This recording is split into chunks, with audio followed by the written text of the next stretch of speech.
Time, this shit hard.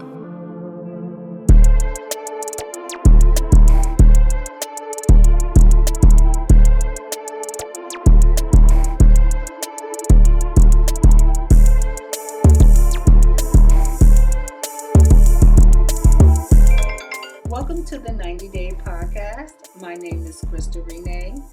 Today's guest is Dan Pelly, who is an inspirational speaker, a suicide warrior. He helps others to choose life. He is on the 90-Day Podcast to tell his story of what triggered him to fall into such a deep depression to want to take his own life. Dan, welcome to the 90-Day Podcast.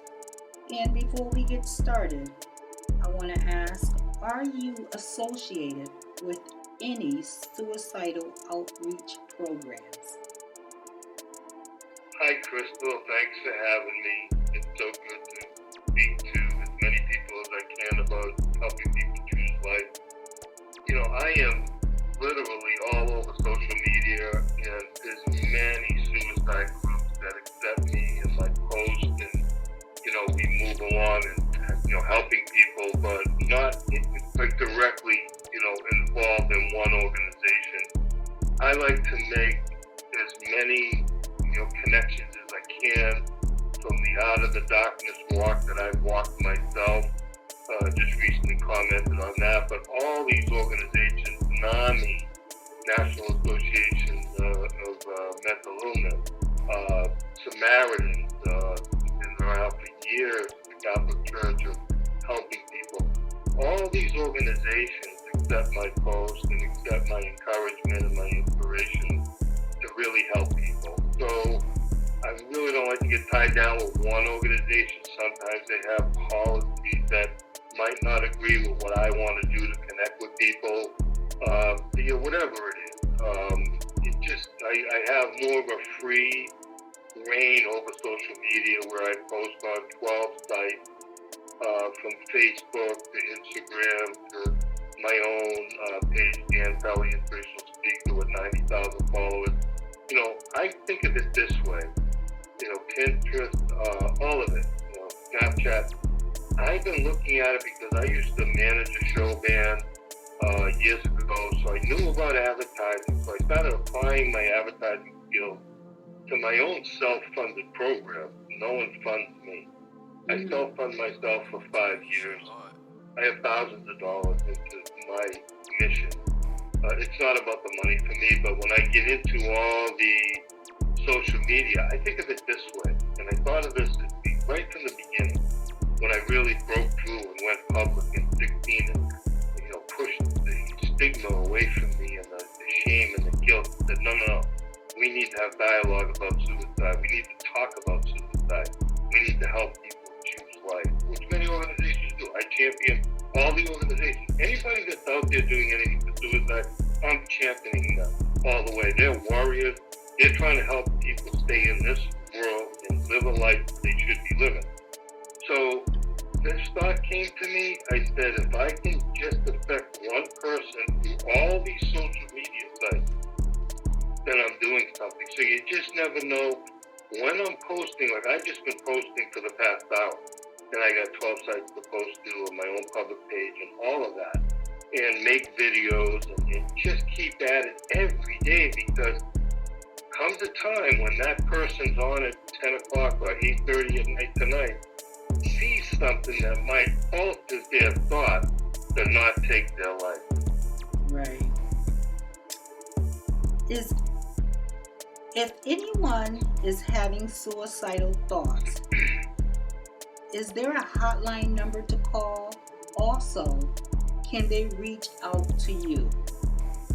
They can reach out to me, and I will guide them into some support as far as hotlines, and we can talk about the hotlines and so forth. Yes, you need to speak to somebody, even if it's to speak to somebody maybe not admitting yourself, but speaking about your troubles and what's going on, because we all suffer our own troubles that might be more severe than Dan Pelly or Crystal, might be less to Dan Pelly and Crystal, but to that person, that's their suffering.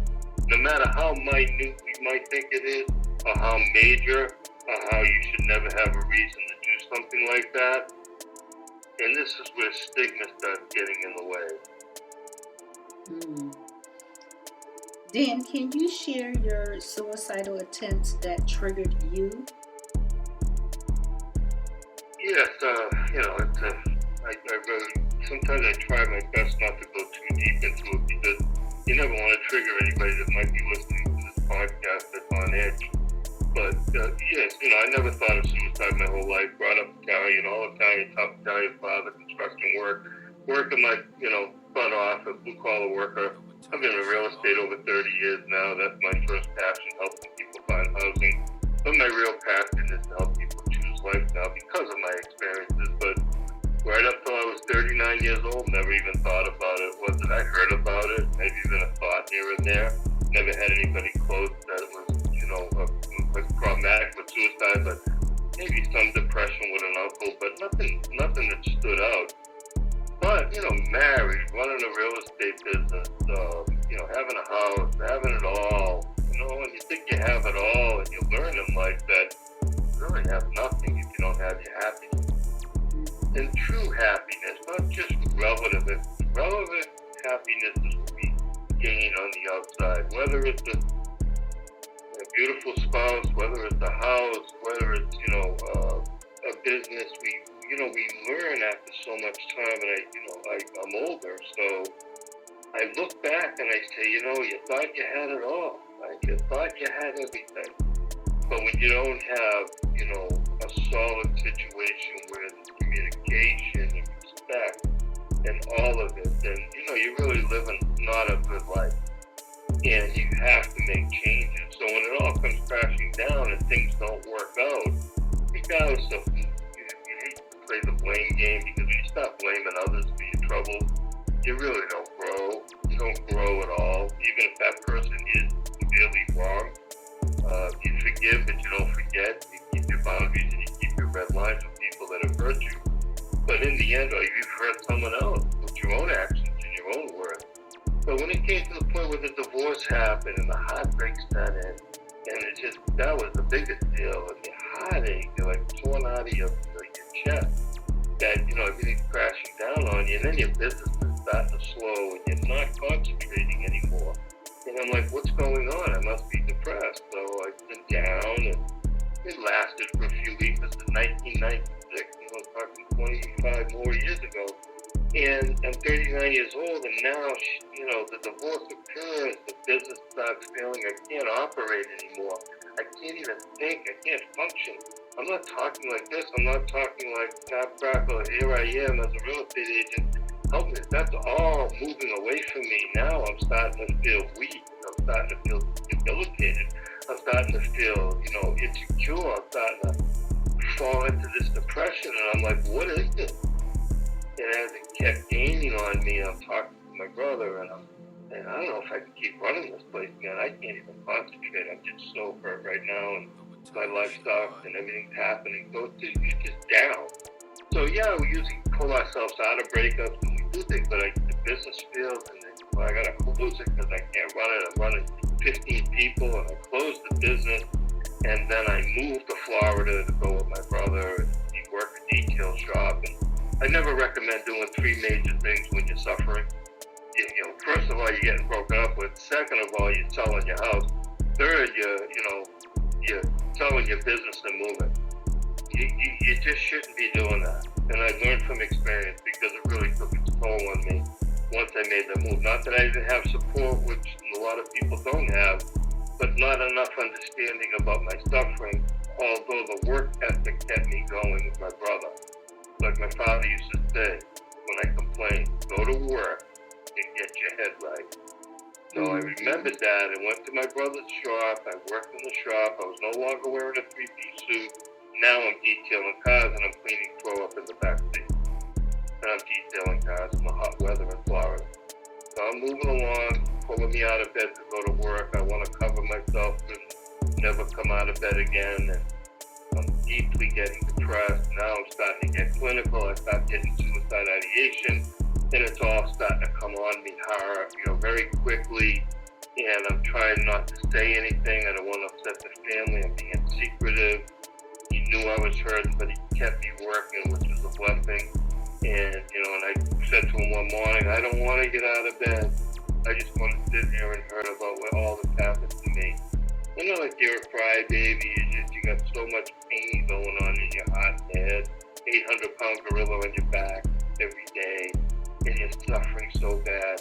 And I said, why? Why do I have to get up? He says, you gotta, a good brother, like my father, says you gotta keep moving, that's why.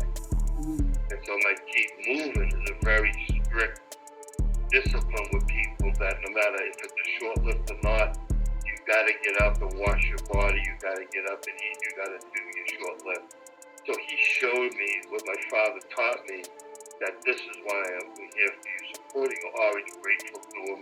We've had our differences, but grateful, and that I had a person of such strength to be there for me. So not everybody's that lucky, although that wasn't the cure for me, all of it. And then it came upon me for 6 months, and I wasn't instantaneously, I'm going to go do something. I kept ideation, I kept thinking about it all in 96, running vehicles up and down on Route 27 in Florida, and doing my thing, and thinking about it more and more and more and more. I want to end the pain, I want to end the pain, I want to end the pain. And that's all I kept thinking about 24/7. It never stopped, it was vicious. It was a wretched animal in my heart and mind. And I couldn't kick it. I couldn't courage it off. I couldn't find my strength to move it out of my life. I fought and I fought and I fought and I fought, and it didn't matter. It had me.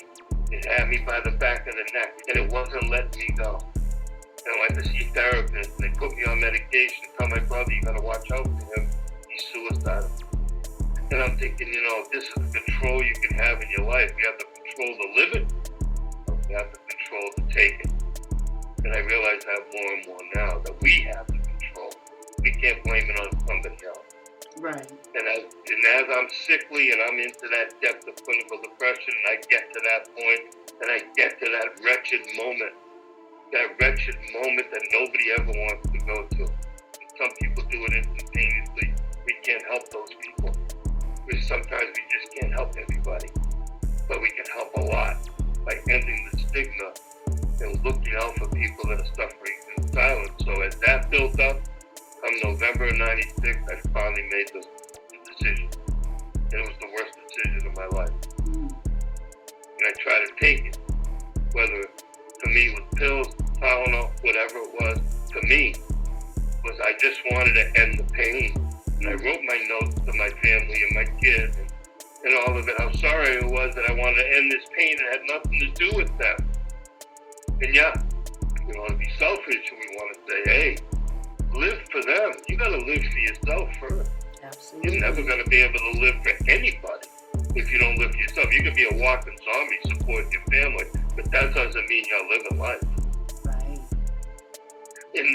And I try to connect with that person one-on-one, and that suffering of silence, and where I was at that moment. And it's wretched, and it's horrible. And when I asked the brother-in-law specifically, why didn't he do it?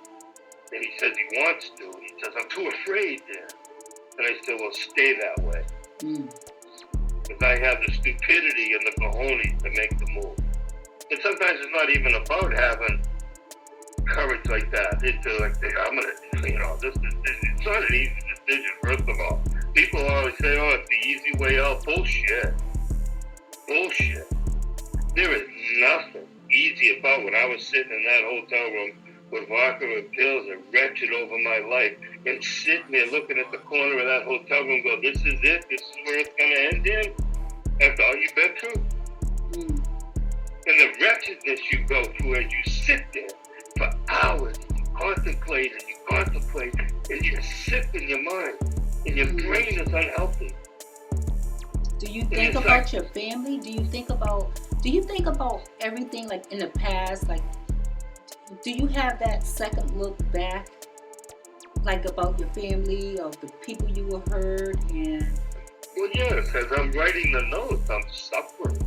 I'm writing, and I'm writing with suffering with my pen. And I'm writing with this suffering feeling of thinking I'm going to leave them behind hurt. But it really wasn't it wasn't that it was a selfish thought not to let that come into my mind. It just wasn't there enough. Because the pain and the suffering was so intense. It didn't give me opportunity to be grateful. See, that's the nastiness of depression. The nastiness of depression I've learned over 2 times with me now. I'm a 2-time survivor. Luckily, and I'm blessed to be here. But when you get into that moment, and it happened again for me 14 years later, and after I survived that first attempt, I won't forget all the details, but when I survived it in ICU, nurses and doctors looking at me like, we're trying to save life here, you're trying to take it, but it's a miracle to them that I walked out of that hospital from the injection of Tylenol I took. And never again, I said, never again I'm going to do it. 14 years later, I take on 3 stepkids. My stepdaughter gets in a horrific accident in 2007 as a passenger, almost dies, take a traumatic brain injury, rocks the family to its core. I get her back on her feet. I'm the warrior. I was the mother, the captain, and doing our thing to get this kid back, and she survived, luckily. And we did our thing, and then after that, by 2010, I felt lost. Like I was doing a program. I went to college for the first time in 2000. When I got back on my feet and met my wife and the 3 kids, and I never did anything with it. I was going to go out and conquer the world, and I never did it. Like, I'm going to go save lives then. It didn't happen that way for me. Took on a family, did my thing.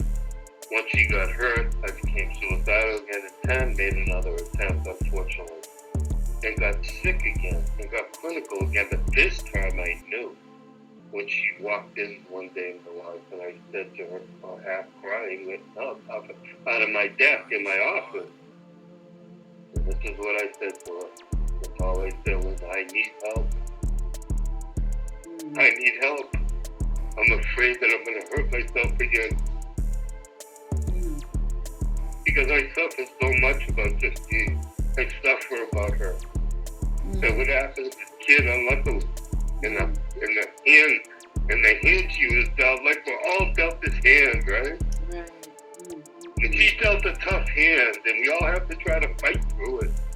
And we do, and the people that lose kids, and the Christopher Reeves that died, and has a charmed life, and he wanted to kill himself, and he said, why did you, he was asked, why didn't you?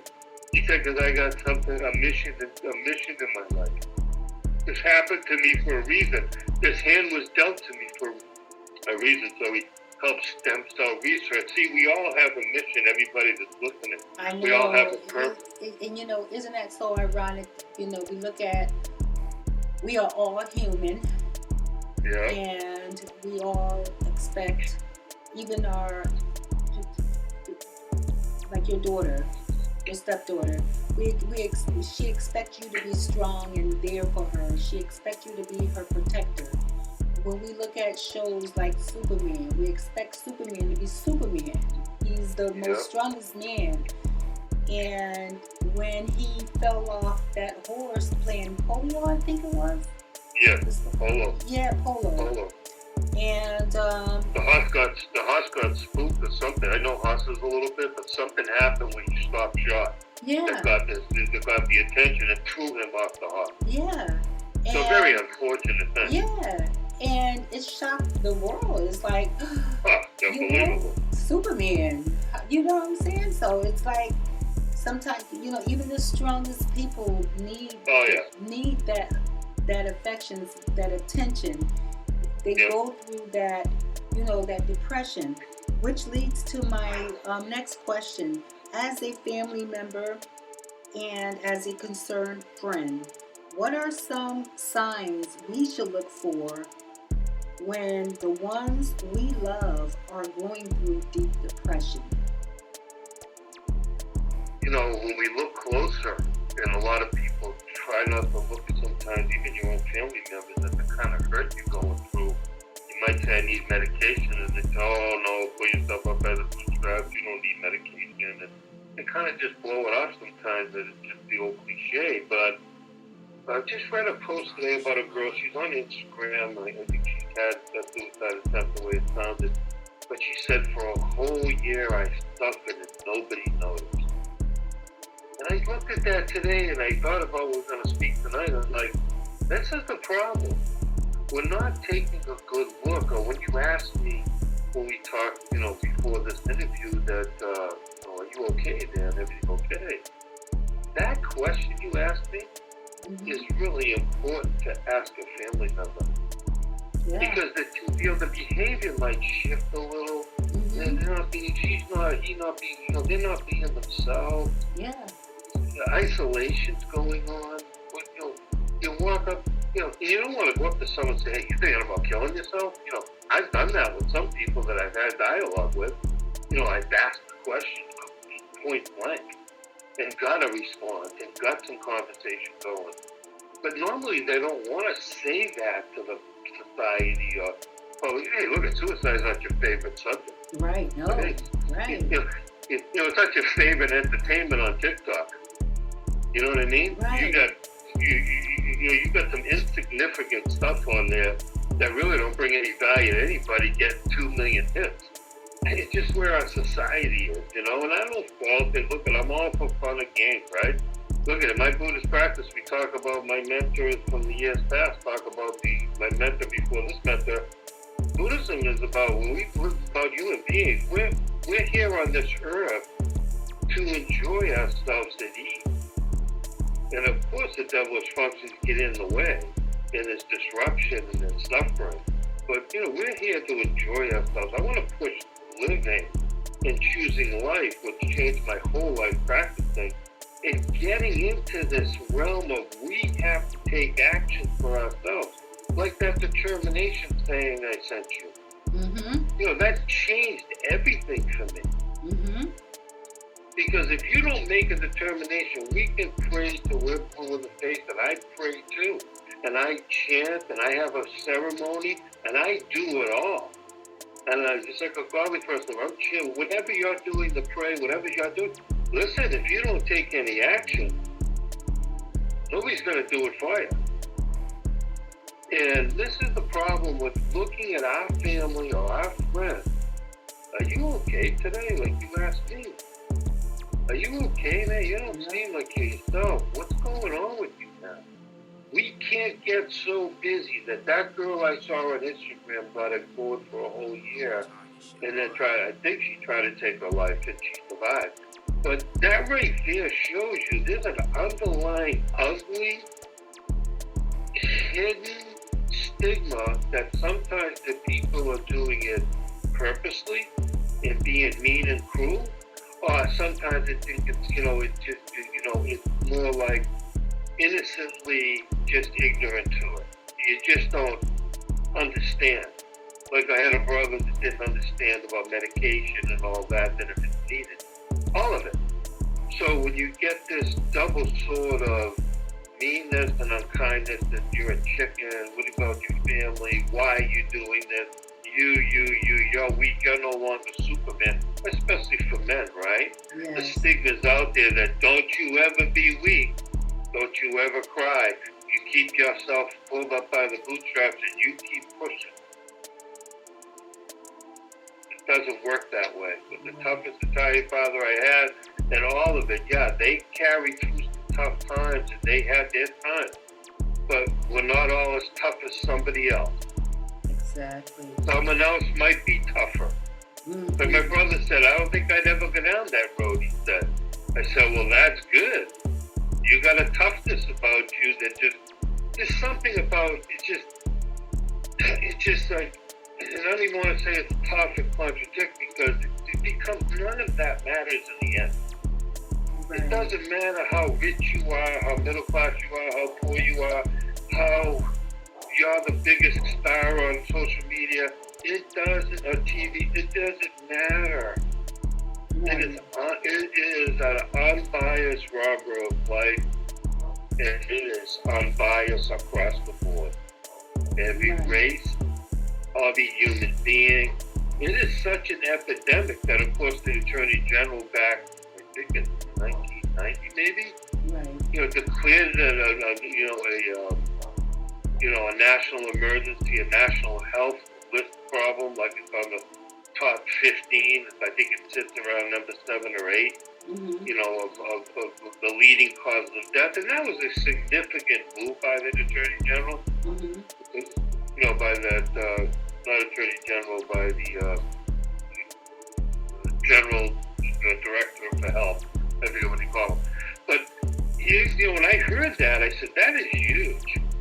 That is huge, and you have put it publicly that it's a health matter in this world. But it's still not enough being done. Someone said about the suicide walks and all the stuff that goes on with these organizations. I'm all for. I've been on walks, I've been on many of them, and I've connected with people. That's not all we need. I want to see more money go into getting brain health, medical health, not mental like we're crazy, but you get your brain health with your psychologist and therapist, and more medical treatment needs to get done. Yeah. Because if you don't get medical help sometime, you're going to suffer, and you're going to stay suffering, which some people have attempted, and then they're successful, and they're no longer here because of it. Yeah. You need to get help. Yeah. And speaking of the pandemic, during the pandemic, would you say suicide increased in numbers? Skyrocketed. Wow. It skyrocketed to numbers that are just almost sickening. Wow. These lockdowns and these unprecedented lockdowns have crushed so many people and have crushed their lives. And it's all going to show itself as time keeps going on, which it already has, whether it's the economy, which we're seeing, or the mortgage market. We're in for a rough road.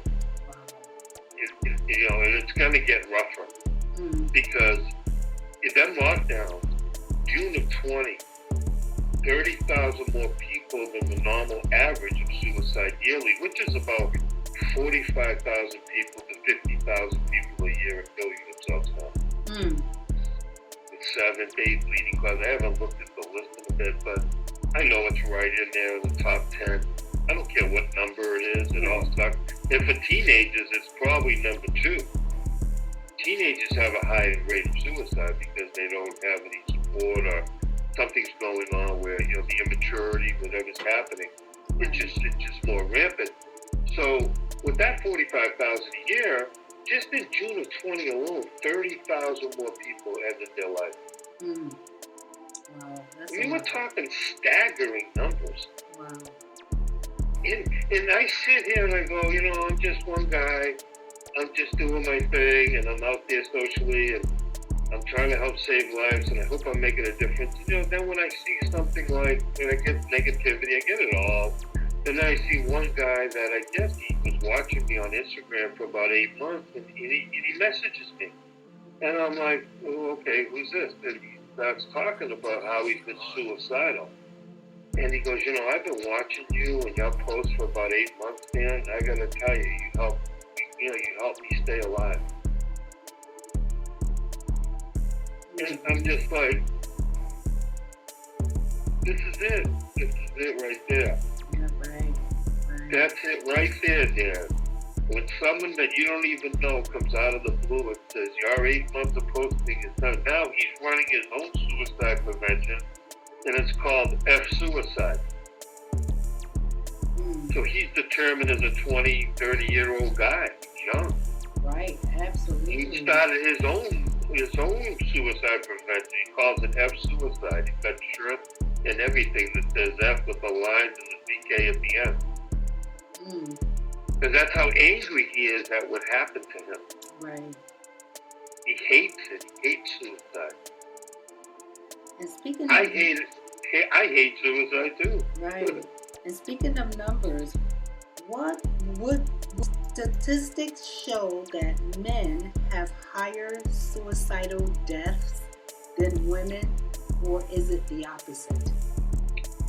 Men outnumber by far.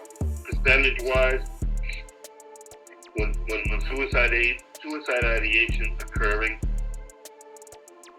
probably 50% of women survive, 50-50 more because they're in touch with their feelings more and they're more to express that they need help. Men, 70% are not making it. They're not making it because when they sit in silence and they feel that I'm a weak man, and I'm a chicken, and I'm this, and I'm that. I mean, you got some people like Junior Seau for the New England Patriots, two beautiful daughters suffering, most jovial guy you ever know. Strongest guy you could ever probably walk into.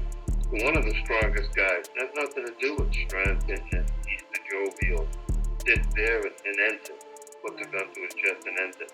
So when I look at him and I shed tears for a guy like him and I think of the suffering in the moment he sat there. And I know this moment because I was lucky to survive. I wouldn't be able to speak about the moment, I call it, because it's so deep and wretched. But he sat there, and like many others that we've lost in the 45,000 a year and the uptick goes through the pandemic, and all, they say over 1.5 million people kill themselves a year in the world. I mean, this is a global pandemic. You want to talk about a pandemic? And this goes on year after year. I mean, we're talking, millions of ending their life. I mean, it's such a battle going on with good and evil. It's like you don't realize it till you see the darker side. You look at it more and not just make believe it's not there. Right. It's not that I want to indulge them into the darker side of life all the time. Believe me. I have to have my time of recreation with my pup. I'll do what relaxing and taking time for yourself is very important. It can't be about everybody else 24/7. Right, absolutely. And you have to have a media, moderation. I told my kids as I brought them up, everything in moderation. If something's hurting you, you better stop doing it. But otherwise, everything in moderation. I don't care what you're doing. Well, my last question, Dan, what is your sole purpose moving forward in life? Just, I have my days of struggle. I have my days. I lost my mom 5 years, April 7th, just the other day. In 5 years, I struggled for a couple of days missing my best friend. And I couldn't function. I wasn't depressed, but I couldn't pose. I just wasn't in that mood. But I just get back up on that horse, and I climb back up and I say, you gotta ride into this man. You gotta talk to Crystal tonight. You gotta make the Stigma Kills video. You gotta just keep going. So what's motivating me is that next person that I might be able to alter their thought to not get to that moment to end their life. And that's my mission till the day I take my last breath. And that's how I've developed in the past, 96-10 to going public in 16 to now. Here I am.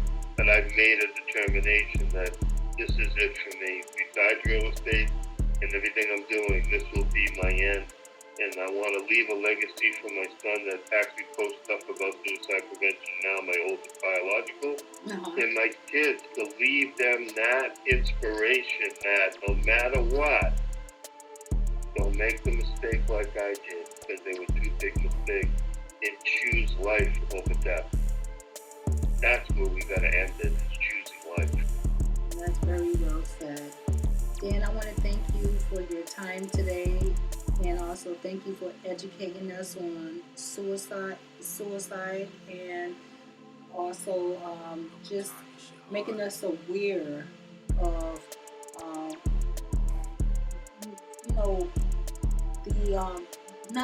what not to do. Suicidal and depression. It is a strong, I would say.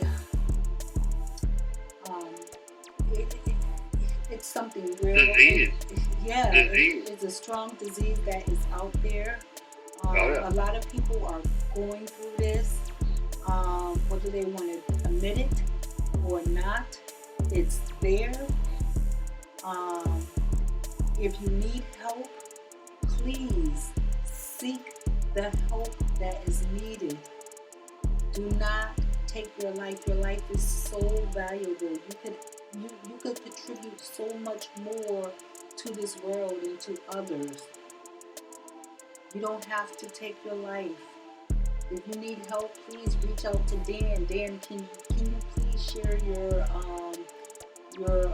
social media pages or your contact information one more time?